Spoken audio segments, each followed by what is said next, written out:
الحمد لله رب العالمين، والصلاة والسلام على خير خلق الله محمد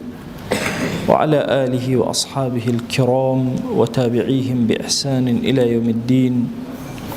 ربنا أرنا الحق حقا وارزقنا اتباعه، وأرنا الباطل باطلا وارزقنا اجتنابه. ربنا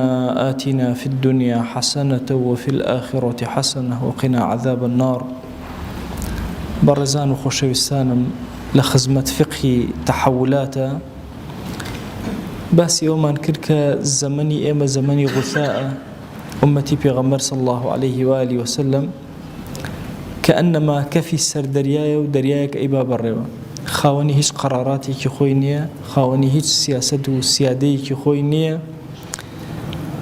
چۆن کۆمەڵی کەسی برسی پەلامار ئەدەن، ئەبەو شێوازە هەموو کافرانی جیهان کۆبوونەتەوە پەلاماری ئەدەن. کۆمەڵی فتنەی گەورە گەورە لەم زەمەنا ڕوئەکاتە ئومەت، فتنەی ئەحلاس، فتنەی سەڕا، دوهەیما، هەموو ئەمانە هێرشن بۆ سەر ئومەتی پێغەمبەر صلی الله عليه وآله وسلم. هەندێک علامەتی بچووکی ڕۆژی قیامەت هەیە. طبعاً علامەتی ڕۆژی قیامەت عولەما فەرمانە هەندێکیان علامەتی بچووکن، هەندێکیان علامەتی گەورن. علامەتە بچووکەکان لە چەندین زەمەنا ڕوئەدەن، علامەتە گەورەکان لە کۆتاییە ڕوئەدەن. علامەتە بچووکەکان زۆرن لە فەرمایشتەکانی پێغەمبەر صلی الله عليه وآله وسلم کە ئیشارەتی پێ کردوون و دواتر هەمویان هاتوونەتە دی، یان بەپێی زەمەنەکان هاتوونەتە دی. لەم زەمەنی غوثائیەتی ئومەتە کە لە قۆناغی بەکەفبوونی ئومەتە، ئومەتێکی زۆر بەڵام خاوەنی هیچ دەسەڵات و قەرارێک نییە و کافرانی جیهان هەر هەموو بەسەر کۆڵیەوە وەستاون، ئەم علامەتانە ڕوئەدەن. یەکێک لەو علامەتانە کە باسی کردو پێغەمبەر صلی الله عليه وآله وسلم ئەفەرمێ ئیمارەة الصبیان، مناڵ، هەرزە، سوفەها، ئەمانە ئەبنە ئەمیر و ئەبنە گەورە و ئەبنە دەمڕاستی خەڵک. ئەفەرمێ وەیل للعرب من شەڕ قد اقترب، وەیل بۆ عەرەب کە شەڕێک زۆر لێیانەوە نزیکە، ئەویش ئەوەیە ئیمارەة الصبیان، هەندێک مناڵ و مناڵ حاڵ ئەبنە گەورە و دەمڕاست و ئەمیری خەڵک. ئین ئەطاعوهم ئەدخەلوهم النار، ئەگەر ئیطاعیان کەن لەگەڵ خۆیانە ئەو خەڵکە بەرەو ئاگر ئەبن. وئین عەصەوهم ضەربوا عناقەهم، ئەگەر سەرپێچیشیان بکەن ئەدەن لە گردنیان ئەبڕن. علەما زۆر باسی ئەم سیبیانیان کردو، ئایا فعلەن مناڵ ئەبێتە ئەمیر یا مناڵ طەبع ئەبێتە ئەمیر؟ زۆرێک ڕەیان ئەوایە کە ئەمانەی کە ئەبنە ئەمیر و ئەبنە خەلیفە و ئەبنە سەرۆکی وڵاتەکان و طەبیعەتیان طەبیعەتی هەرزانە و مناڵانەیە. لە فەرمایشتێکا پێغەمبەری خوا صلی الله عليه وآله وسلم باسی ئەم زەمەنە ئەکا، ئەفەرمێ یوباع فیه الملک،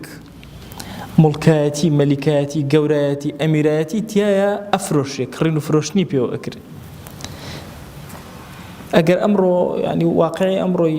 عالەمی ئیسلامی سیرکەین، سیرەکەی ئەم کەسانەی کە لەسەر دەسەڵاتن هیچیان خۆیان بە ئیستحقاقی خۆیان خاوەنی دەسەڵات نین لە هەموو جیهانی ئیسلامیە. حتمما دەستێکی کوفری گەورە لە پشتەوە هاتوو ئەمانەی ڕاگیر کردووە، هاتوو ئەمانەی دروست کردووە لە هەموو جیهانی ئیسلامی ئەوهایە. هەندێکیان هاتووە مڵکەکەی پێفرۆشتووە، ینی بۆیە کردویانەتە ئەمیر و گەورە لەبەرەوەی نەوتی وڵاتەکەیان بداتێ، داهاتی وڵاتەکەیان بدات، بەگوێیان کە، ئیطاعیان کە. کورت و بخۆت ئەم زەمەنەی کە ئێستا تۆ لە جیهانە ئەیبینی لە فەرمایشتەکانی پێغەمبەر صلی الله عليه وسلم بە درێژی و تەفسیل باس کراوە. حتا مەسائیلی بوونی ئیرادەی ئەم کەسانە، ئایا ئیرادەیەکی ذاتی خۆیانیان هەیە، ئیرادەیەکی تەبعیان هەیە، لە فەرمایشتەکانە پێغەمبەر صلی الله عليه وسلم باسی کردووە کە ئیرادەی ذاتی خۆیان نییە، ئیرادەی تەبعیان هەیە. واتە کافر ئیملا ئەکا بەسەریانە، ئەوە بکە ئەوە مەکە، ئەوانیش بەگوێیەک. حتا سڵحەکانیان کە ئەیکەن بە ئەمری ئەوانە، جەنگەکانیش کە ئەیکەن هەر بە ئەمری ئەوان، خۆیان خاوەنی هیچ شتێک نین، هیچ دەسەڵاتێک نین. لەم زەمەنا کە وردەوردە ئیمارەتی سیبیان دەست پێ ئەکا، دوو کێشەی تر زۆر بە گەورەی دروست ئەبێ. یەکێکیان ئەفەرمێ یحکومونە فیهم بالهەوا، ئەمانە بە هەوا و ئارەزوی خۆیان، وەیەقتولونە بالغەضب، هەر تووڕە بوون بڕیاری بە کوشتنی خەڵکەدەن، بە هەوا و ئارەزوی خۆیان مامەڵە ئەکەن. لەو ڕوایەتە ئیبن ماجە ئەفەرمێ دوو گرفتی تر دروست ئەبێ. ئەویش ئەوەیە مڵک لە سەغیرەکانە ئەوە حاڵیە دروست بووە كبير وجوركان لم زمانات توشي فاحشة أبن يعني فاحشة وخرابكاري خوابنا من بالزنا داون بي سي طبعا الإنسان حتى عمري شو أبي أخلاقي شي لقال يا برز بيته أبي هيبتي بياوتي زورتي يا جورة ببي أفرمي لم كاتا والفاحشة في كباركم جوركان توشي فاحشة أبن بتشوك كان وتابونة ملك بلام جوركان لبنايا توشي شيء ابن توشي فاحشة ابن أنواع جوري فاحشة يعني تصور كإنسان كوردود عمري أرواء أبي هيبتي زور جورة بي لقل أو عمري كوار روشتوا إما اشتك من هي علوم الشرعية بيوتي المروءة كسايتي إنسان كسايتي بالزمن زور أقوره منالك أجر هلايا بكا لي قبول كريه جنجك أجر هلايا بكا احتمالية لمستوى أبي لي قبول كريه كبير بو لي قبول ناكري بوي هندق للصفات كان هي وكما صا أحمدي مفتي زادة أفرمي أجر منالك بيت خريكي خواردن بريكي زوري شي برجة إما هر بيالن قيناك أفرم چونکە مناڵە حەجمەکەی ئەوەندەیە ئەگەر پیاوێ ئاوا بکە هەموو کەس پێڵە ئەرێ کوێری ئەرێ نازانی نان بخۆی بۆ چونکە مستەواکەی کەسایەتەکەی کەسەکە دیاری ئەکە بۆیە لەم زەمانەیەکە لە فیتنە گەورەکان ئەوەیە تووشی ڕیشسپی و گەورەکان و کامڵەکانمان ئەبێ کە ئەویش ئەوەیە تووشی فاحیشە ئەبن تووشی ئەنواع جۆری دەردەکانی دەرونی ئەبن تووشی ئەخلاقیاتی بچووک نسم يعني تصور كلا بير نابي زور تورا ببي كشي إما بعكسه يسلا إما هو مشهور على إنه والله بير زور تورا أبي بعكسه بير أبي الدنيا يبيني بي نابي تورا بي أبي زور لسرخو بي أبي التجربة كان يجاني هموي تنفيذ كاته وجاري كتير كشي بعكسه ومعادلة كان عكسه بتو يعني تصور كان لأمره يا جاري وهي قضية رؤى دا سريكي جنجكه هي من ترتاو كبيرة كتير كأمني شان كان آخرته زمني غثائيات شو كأمة خواني قراري خوينية دسي كتير لبشته أمتي إسلامي أجولانته أمة أم حالتي تيا دروس أبي كشيء كتير دروس أبي أو كشيء كم يعني لقال ملكة كان هم وردلن كساني كالفام وكم فامن عينا بير كان توشي فاحشة أبن عينا علمي شرعي بعظمته قوري خوي أفرمي والعلم في رذالكم للرواياتك في رذالتكم وكو ابن ماجه نقلي كردو علم يتدسي كي دسي خلقانك وكسيئون في أخلاقهم لأخلاقيانا لهالسوكوتيانا باشا خلقك سيئوا خراب علم لدسي أوانا أبي من لا دين لهم لحقيقة دين يعني تنهى لظاهر الركشي خلقا دين داري أكن وقصة أكن وعلم أجين لناخنا هيك نين بويا أما إنزاري كزور قوري هم بو بيرا بعمر كان هم بو علماء وتصورنا كيكة علوم الشرع دورقل إتتو نجاتبو ممكن علمك كيكة ورد قلتو ليش شي للسيئة كان بي لو كسانا بك زوزو خرابي بويا إنسان بي زور أقاي لبي لبابتي علما أمرو حزكم تفصيل زياتر وبابتي علم بدم إما هو تصورنا كين كبلين ما دام علوم الشرعية تدسي أو كساني كوا رذائلا نزم الأسي كومالجا إثر علوم الشرعي نامنا إثر بعكسه إما كومال فرمايشتي زور من لم بيناوها هي لخزمتنا بياني أكين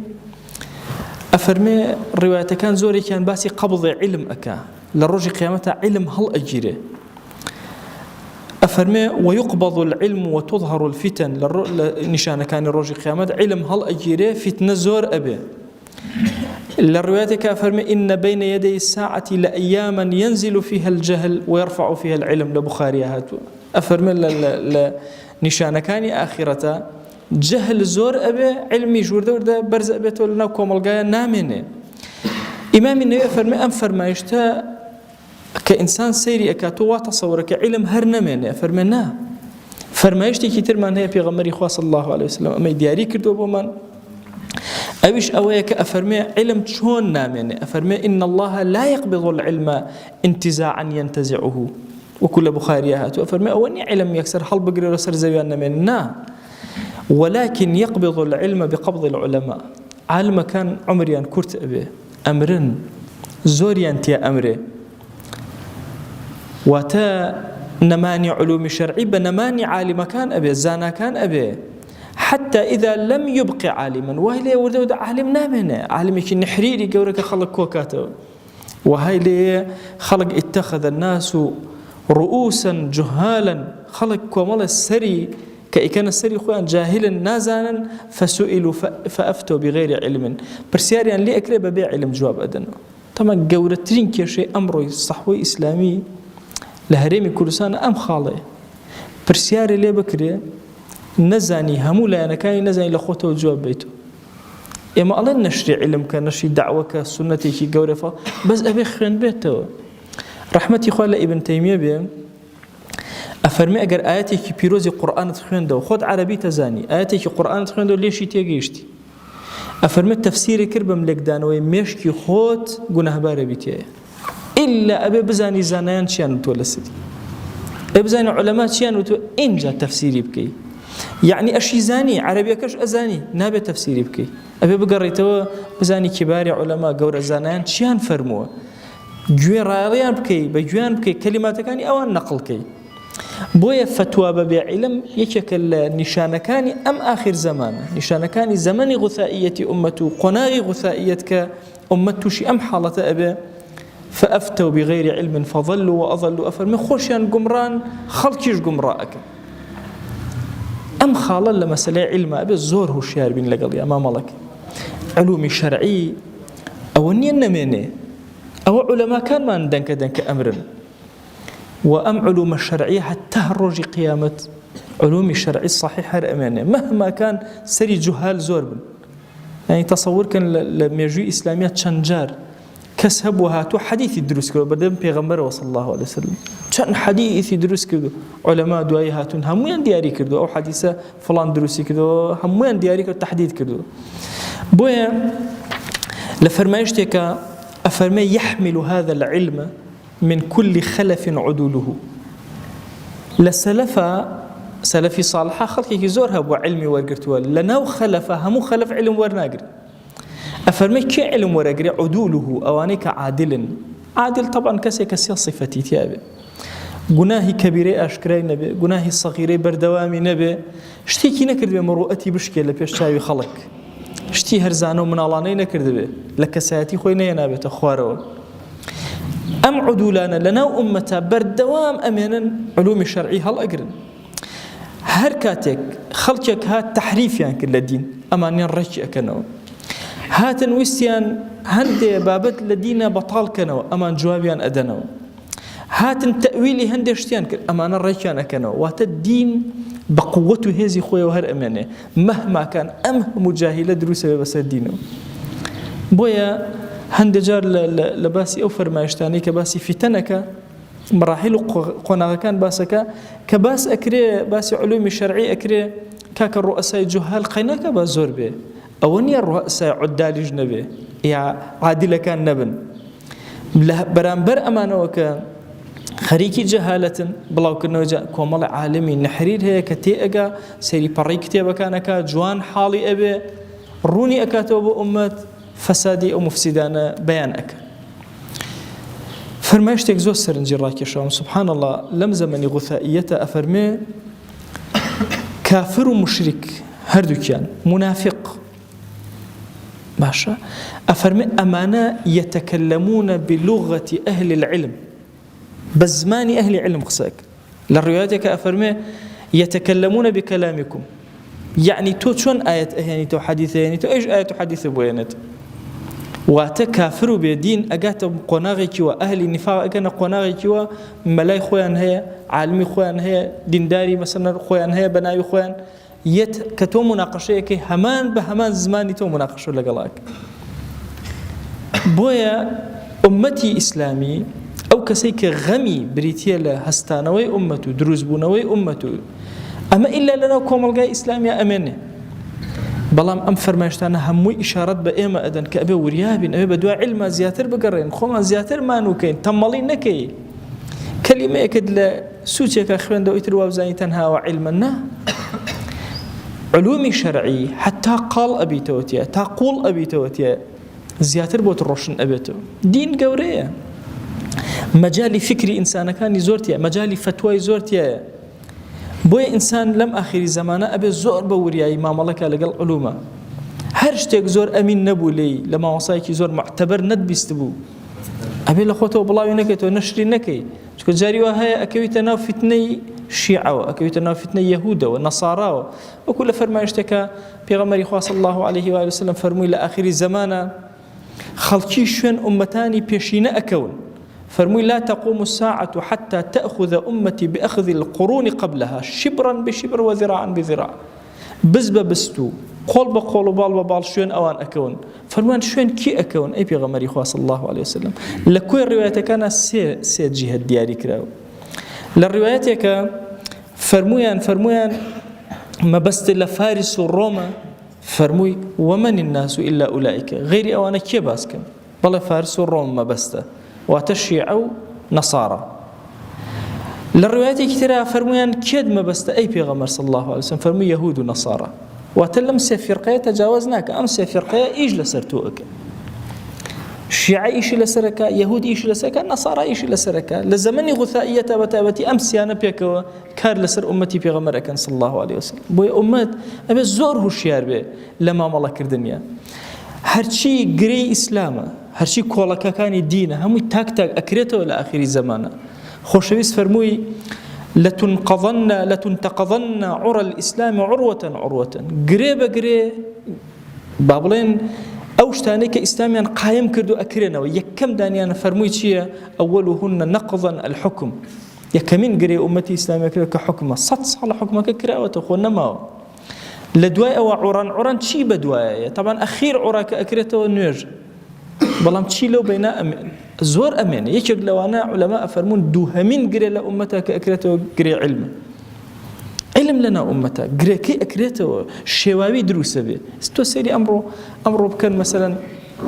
إما علم لكي ورقرين يعني برواء كي قنج هاتوا للدقيقة كمتر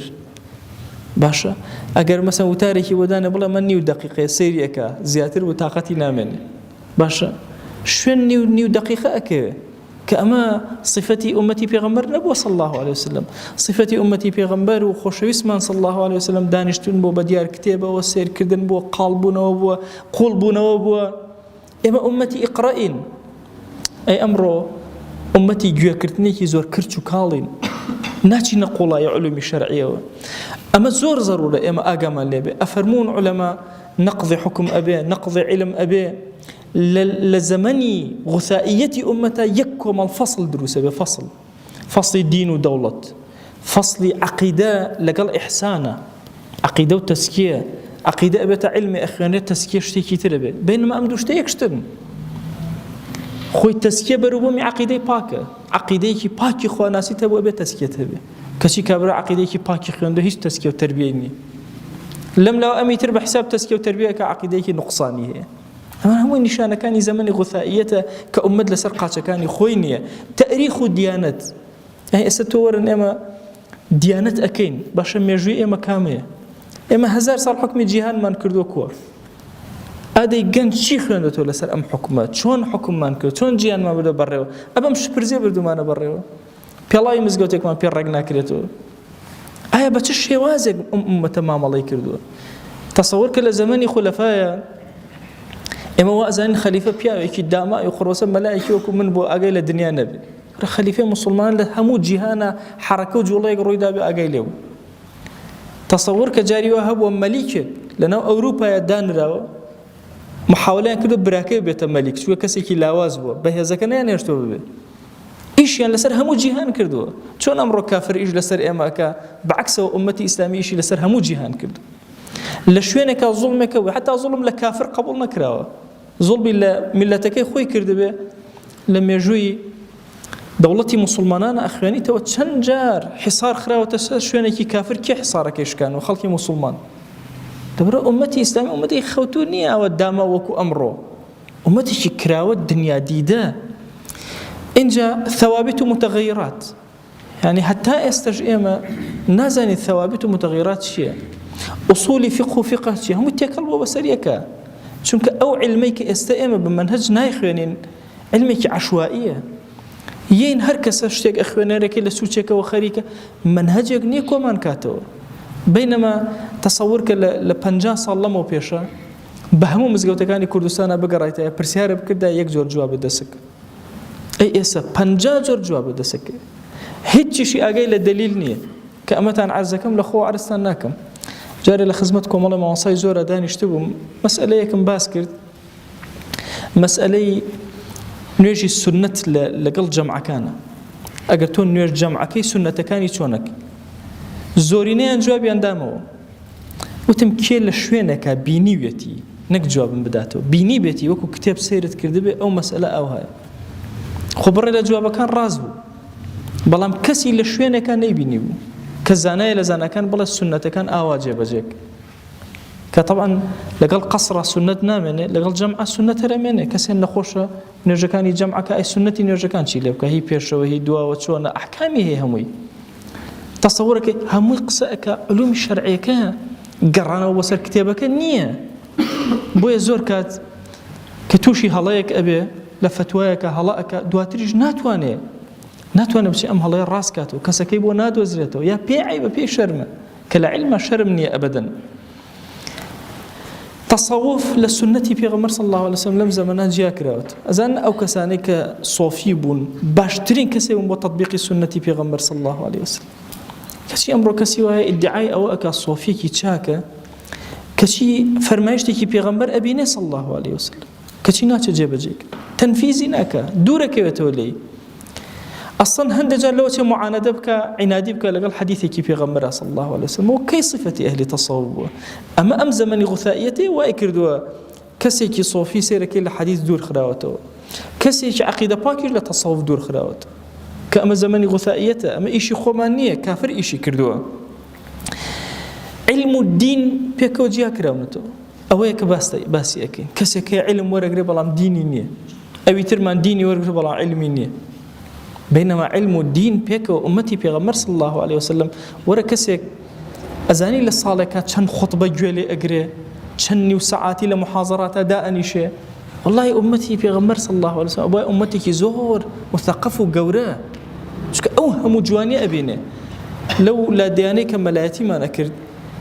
أشوم اللادية كملاي هو أشوم اللادية كملاي نبو سبحان الله. بس قسم لا يخلك بكرد أمزاني أولادي ملاي هي يا ملايني ئاستی ڕۆشنبیری خەڵکە ئەوەندە فەرقی هەبوو.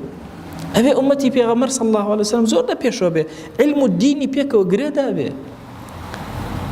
جاری وا هەیە هەتا ئەو ڕۆژەی ئەمری یەک پرسیار دووبارە ئەەکەیتەوە. باشە دە پرسیارێ لێ بکرێ بڵێن ساڵی بڵێن پەنجاکان برنج بە چەند بۆ ئەزانی. باشە طبعا سبحان الله لە دنیامانە زۆر وریە گورج و گۆڵ تون و تۆڵ، ئەی لە کاروباری دینمانە شپرس بڕواکەی جاری وهەیە پرسیارێک یەک نەفەرەوە، یعنی لە عمری مەلایەتی خۆمە سێجار چوارجار ئەو نەفەرە خودی ئەو پرسیارەی لێ کردومەتەوە، هەمان جوابم داوەتەوە، هەمان جار کردوێتیەوە. جارێک بە بیرمە مامۆستایەک زۆر تووڕە بوو، وتمەوە بۆچی تووڕە بووی؟ وتی تو ئەو خۆیە ئەگەر تۆ هەموو ڕۆژێ نەفەرێ پێ بڵێ مامۆستا کەی بانگە بێ، مامۆستا کەی بانگە، وتی تووڕە نابێ. وتم بەرە وەڵڵا چۆن تووڕام؟ وتی خۆ ئەگەدارە من وتی ئەم مامۆستانەی کە دەرسم بۆڵێنەوە هەموو ڕۆژەڵێن مامۆستا چ دەرسێکمان هەیە، وتی چۆن تووڕە نام، چۆن غەزەب نامگری. تەسەوور کە شتێکی بەسیط لە ئومەتە چەندین جار دووبارە ئەکرێتەوە هێشتا تەفەهومی ناکەین. بۆیە واجبێکی شەرعی سەرشانی ئێمەیە لە ئەمڕۆیە. بەتایبەتی ئێستا ئێمە زانیومانە لە زەمەنی غوثائیەتە، زانیومانە فتنەی کەمبوونەوەی علم و دەستکەوتنی علم لەلایەن خەڵکی جاهیلەوە دروست بووە. زانیومانە کە کافر و بێدین هەوڵ ئەدا بە چەکەکەی خۆت کارت لەگەڵا بکە. تۆی طالبی علم، تۆی ئەهلی علم، تۆی مەلا، تۆی مسلمانی ناومزگەوت، تۆی گەنج و لاو، ئەبێ شەو ڕۆژی خۆت بخەیتە سەر یەک. ناکرێتەوە بەلاوازی و سستی و تەمەڵی و کافریش ئاوا ئیشەکە، ناکرێتەوە بە شپرزی ئەو بۆ بەهێزیە. بۆیە لە ئەمڕۆیە گەورەترین کارێک کە تۆ بیکەی بریتە لە وەرگرتنی علومی شەرعی، قوڵبوونەوە لە علومی شەرعیە. مەبەستم تەنها وەرگرتنێکی سەرزارەکی نیە، قوڵبوونەوە. چەند حیفە طالبی علم بیت ئومەتی پێغەمبەر بی صلی الله علیه وسلم کەلیمەیەک وەرگری نەچی بە دوایە، قوڵ نەبیتەوە لەگەڵیا، قاڵ نەبیتەوە لەگەڵیا، ورد نەبیتەوە لەگەڵیا. ئێمەی ئەم ئومەتەی پێغەمبەر صلی الله علیه وسلم پێویستمان بە عولەمایانێکە کە لەو پەڕی عەدالەتە. بۆیە فەقێ بە ڕێزەکان طالبی علمەکان ئەبێ زۆر خۆیان مانووکەن، هەتا صفەتی عەدالەت لە خۆیانە جێبەجێکن. صفەتی عەدالەتت وەرگرت تەدەیونت هەبوو خواناسیت هەبوو دینداریت هەبوو قاڵ بەرەوە لە علومەکانە ئەو حەدیثەی پێغەمبەر صلی الله عليه وسلم یەکێکی لەوانە تۆی یەکێکی لەوانەی کە حەملی عیلم ئەکەی ئەو کەسانن کەوا عودولی ناو ئەم ئومەتەن ئەو کەسانن کە عادلی ناو ئەم ئومەتەن گەنجی بەڕێز ئەبێ قاڵ بیتەوە لە ناو علومە نابێ بە کەلیمە و بە نامیلکەیەکی بچووک تۆ ئیکتیفاکەی ئەبێ لە فقها بنمونە لە فقهی مەذهبی ئیمامی شافعی ئەزان چەند کتێب ئێستا بە کوردی هەیە هەر بە زمانی خۆت وەرە بخوێنەرەوە سیرکە دیراسەکە شریعەتی ئیسلامی ماوەساڵکەی مدەرس بخوێنەرەوە بچۆ مەوسوعەی فقهی ئیمامی شافعی بخوێنەرەوە باشە شەرحی منهاجی ماوەسا عەبدوڵڵای هەرتەلی بخوێنەرەوە هەیە یەک دنیا کتێب لە مەذهبی ئیمامی شافعییان نووسراوە دەوەرە مەذهبێ کۆنتڕۆڵکە بچۆ بۆ مەذهبێتر بچۆ بۆ دانایەتر خوا یەک دنیا دەرود لێ ئەکات ئێمە فەزیلەتێکی زۆر گەورەمان بەسەرەوەیە کە ئەوەیە کە لەم ڕۆژەدا خوای گەورە وەهای کردووە کتێب زۆرە لە بەردەستمانە بەڵام هیممەتمان لاوازە هیممەتمان ضعیفە پێویستمان بەوەیە کە هیممەتێکی گەورەکەین لە خزمەتی علومە لەعەلە لەم زەمەنی فتنەیە نەجاتمان ئەبێ قوتارمان ئەبێ خوای گیان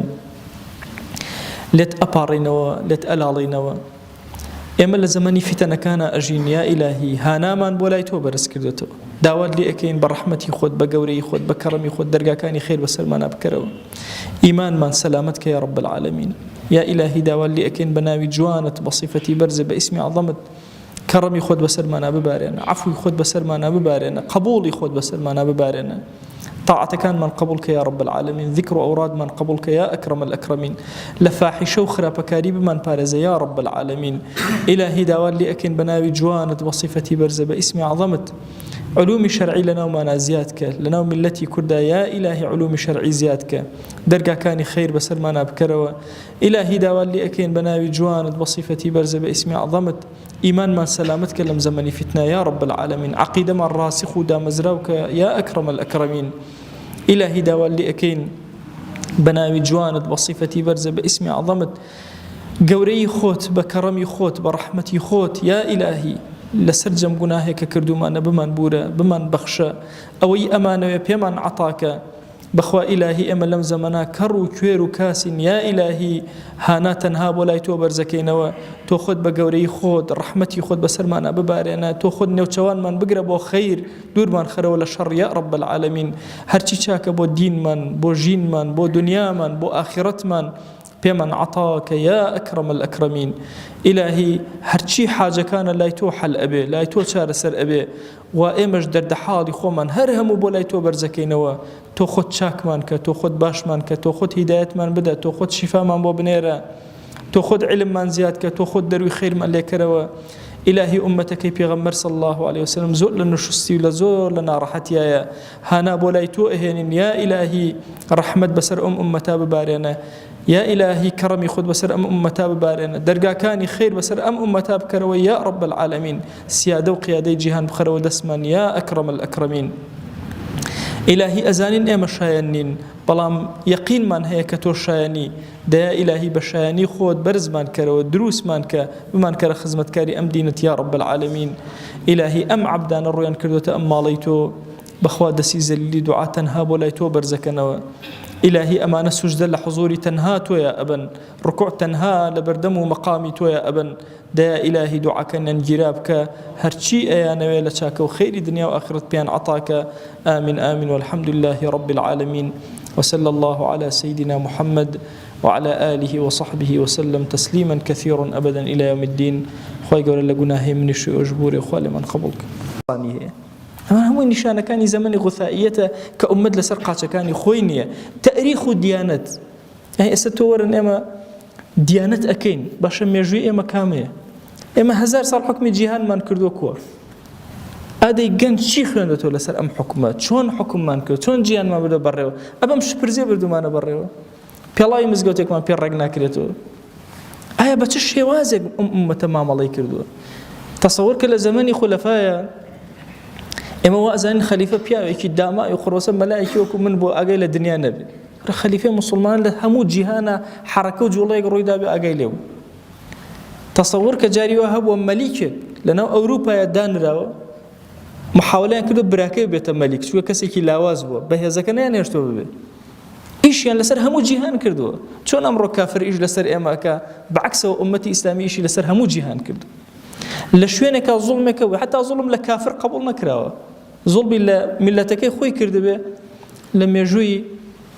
دەوڵەتی موسڵمانانە ئەخوێنیتەوە چەند جار حیسار خراوەتە سەر شوێنێکی کافر، کێ حیسارەکەی شکانەوە؟ خەڵکی موسڵمان. دەبرە ئومەتی ئیسلامی ئومەتی خەوتوو نییە ئەوە داما وەکو ئەمڕۆ، ئومەتێکی کراوە دنیا دیدە. اینجا ثوابت و متغیرات، يعني حتى ئێستاش ئێمە نازانین ثوابت و متغیرات چییە، ئوسولی فقه و فقه چییە، هەموو تێکەڵ بۆ بەسەریەکە. چونکە ئەو علمەی کە ئێستا ئێمە بە مەنهەج نایخوێنین علمێکی عەشوائیە، یین هەر کەسە شتێک ئەخوێنەرێکی لە سوچێکەوە خەریکە، مەنهەجێک نییە کۆمان کاتەوە. بینەما تەسەوور کە لە 50 ساڵ لەمەوە پێشە بە هەموو مزگەوتەکانی کوردستانە بگەڕایتەوە پرسیارە بکردا یەک جۆر جوابە دەسەکە. ئەی ئێستا 50 جۆر جوابە دەسەکە، هیچیشی ئاگای لە دلیل نییە کە ئەمەتان عەرزەکەم لە خۆ عەرزتان ناکەم. جارێ لە خزمەت کۆمەڵە مامۆستای زۆرە دانیشتە بووم، مەسئلەیەکم باس کرد، مەسئلەی نوێژی سونەت لەگەڵ جەمعەکانە. ئەگەر تۆ نوێژ جەمعەکەی سونەتەکانی چۆنەکە؟ زۆرینەیان جوابیان دامەوە، وتم کێ لە شوێنێکە بینیوێتی، نەک جوابم بداتەوە، بینی بێتی وەکو کتێب سەیرت کردبێ ئەو مەسئلە ئەو هەیە. خۆ بڕێ لە جوابەکان ڕاست بوو، بەڵام کەسی لە شوێنێکە نەیبینی بوو کە زانایە لە زانەکان بڵێ سونەتەکان ئاوا جێبەجێک، کە طبعا لەگەڵ قەسڕە سونەت نامێنێ، لەگەڵ جەمعە سونەت هەرەمێنێ. کەسێن نەخۆشە نوێژەکانی جەمعەکە ئەی سونەتی نوێژەکان چی لێ بکە، هی پێشەوە هی دواوە چۆنە، ئەحکامی هەیە هەمووی. تەسەوورەکە هەمووی قسەکە علومی شەرعیەکە گەڕانەوە بەسەر کتێبەکە نییە. بۆیە زۆر کات کە تووشی هەڵەیەک ئەبێ لە فتوایەکە هەڵەکە، دواتریش ناتوانێت بچێ ئەم هەڵەیە ڕاست کاتەوە، کەسەکەی بۆ نادۆزرێتەوە، یا پێی عیبە پێی شەرمە، کە لە عیلمە شەرم نییە ئەبەدەن. تەسەووف لە سونەتی پێغەمبەر صلی الله علیه وسلم لەم زەمانە جیا کراوەت. ئەزان ئەو کەسانەی کە سۆفی بوون باشترین کەسێ بوون بۆ تەطبیقی سونەتی پێغەمبەر صلی الله علیه وسلم. کەچی ئەمڕۆ کەسی وایە ئیدعای ئەوە ئەکا سۆفیەکی چاکە، کەچی فەرمایشتێکی پێغەمبەر ئەبینێ صلی الله علیه وسلم، کەچی ناچە جێبەجێک، تەنفیزی ناکە، دوورەکەوێتەوە لێی. ئەسڵەن هەندێک جار لەوە چێ معانەدە بکە، عنادی بکە لەگەڵ حەدیثێکی پێغەمبەر صلی الله علیه وسلم، و کەی صفەتی ئەهلی تەسەووف بووە. ئەمە ئەم زەمەنی غوثائیەتی وای کردووە کەسێکی سۆفی سێرەکەی لە حەدیث دوور خراوەتەوە، کەسێکی عەقیدە پاکیش لە تەسەووف دوور خراوەتەوە، کە ئەمە زەمەنی غوثائیەتە، ئەمە ئیشی خۆمان نییە، کافر ئیشی کردووە. علم و دین پێکەوە جیا کراونەتەوە، ئەوەیە کە باسی ئەکەین. کەسێک علم وەرەگرێ بەڵام دینی نییە، ئەوی ترمان دینی وەرگرێ بەڵام علمی نییە. بينما علم الدين بيك وأمتي بيغمر صلى الله عليه وسلم ورا كسيك أزاني للصالحة كان خطبة جوالي أجري كان وساعاتي لمحاضرات أداء نشي. والله أمتي بيغمر صلى الله عليه وسلم أبوي أمتي كي زور مثقف وجوراء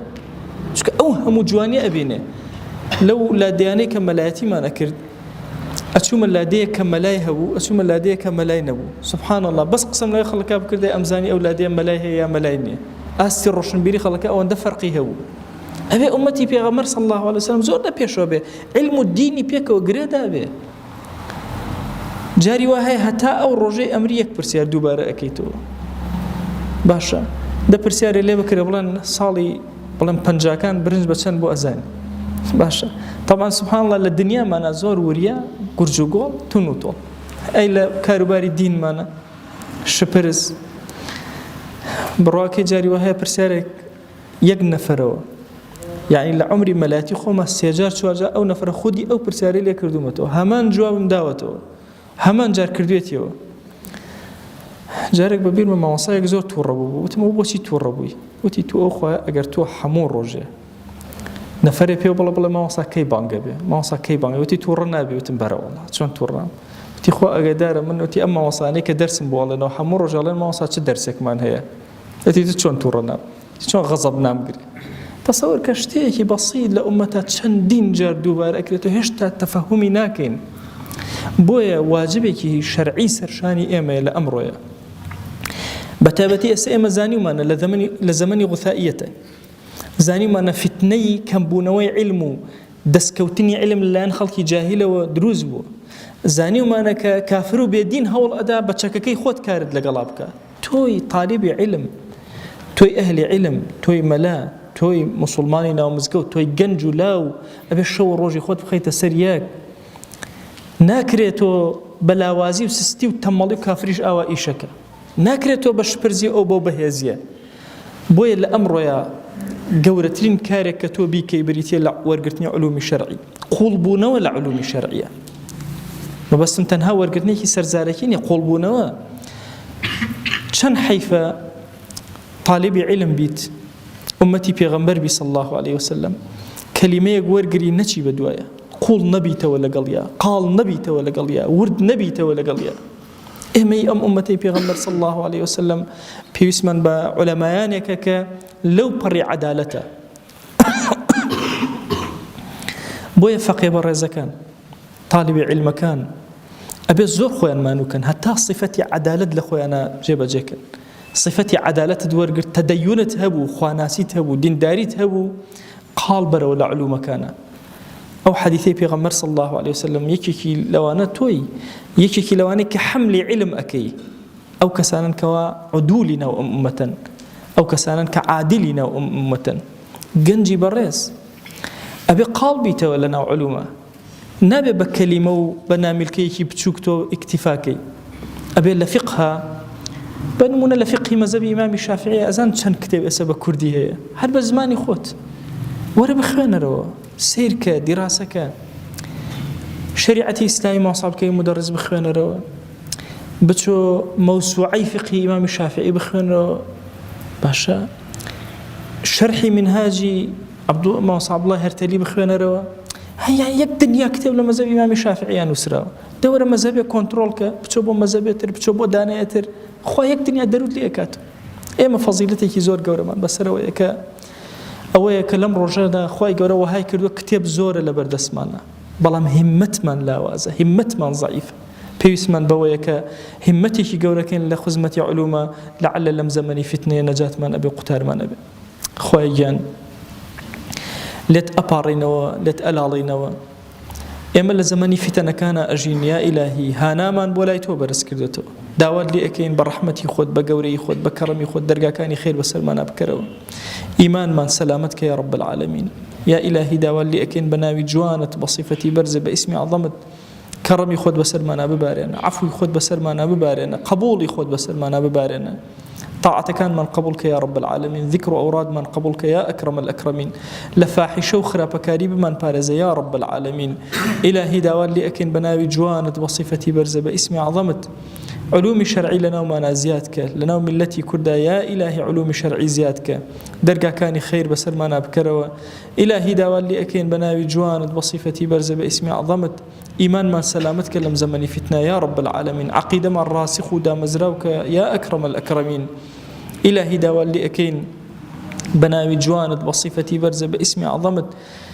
قوري خوت بكرمي خوت برحمتي خوت، يا إلهي لسرجم قناهك كردومان بمن بورا بمن بخشا أوي أمانة بمن عطاك بخوا إلهي أما لم زمنا كرو كويرو كاسين، يا إلهي هانا تنها ولا يتوبر زكينوا تو خود بقوري خود رحمتي خود بسرمانا ببارينا، تو خود نوچوان من بقرب خير دور من خير ولا شر يا رب العالمين. هرچی چاك بو دين من، بو جين من، بو دنيا من، بو آخرت من، بمن عطاك يا أكرم الأكرمين. إلهي هرچی حاجة كان لا يتوحل أبي، لا يتوشار سر أبي، وإمج درد حالي خو من هرهم بو لا يتوبر زكينوا، تو خود شاك من ك، تو خود باش من ك، تو خود هداية من بدا، تو خود شفاء من بو بنيرة، تو خود علم من زياد ك، تو خود دروي خير من ليكروا. إلهي أمتك بيغمر صلى الله عليه وسلم زور لنشستي لزور لنا راحتي يا هانا بولايتو إهين، يا إلهي رحمة بسر أمتا ببارنا، يا إلهي كرمي خد بسر أمتا ببارنا، درجا كاني خير بسر أمتا بكروي يا رب العالمين، سيادة وقيادة جهان بخرو دسمان يا أكرم الأكرمين.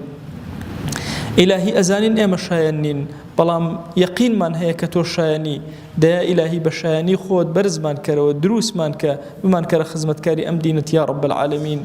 إلهي أم عبدان الريان كردوت أم ماليتو بخوا دسي زلي دعاة هاب ولايتو برزكنوا، إلهي أمان سجدة لحضور تنها تويا أبن ركوع تنها لبردم مقامي تويا أبن دا إلهي دعاك ننجرابك هرشي أيانا ويلتاك وخير دنيا وآخرة بيان عطاك آمين آمين والحمد لله رب العالمين وصلى الله على سيدنا محمد وعلى آله وصحبه وسلم تسليما كثيرا أبدا إلى يوم الدين خوي قول لقناه من الشيء أجبوري خوالي من قبلك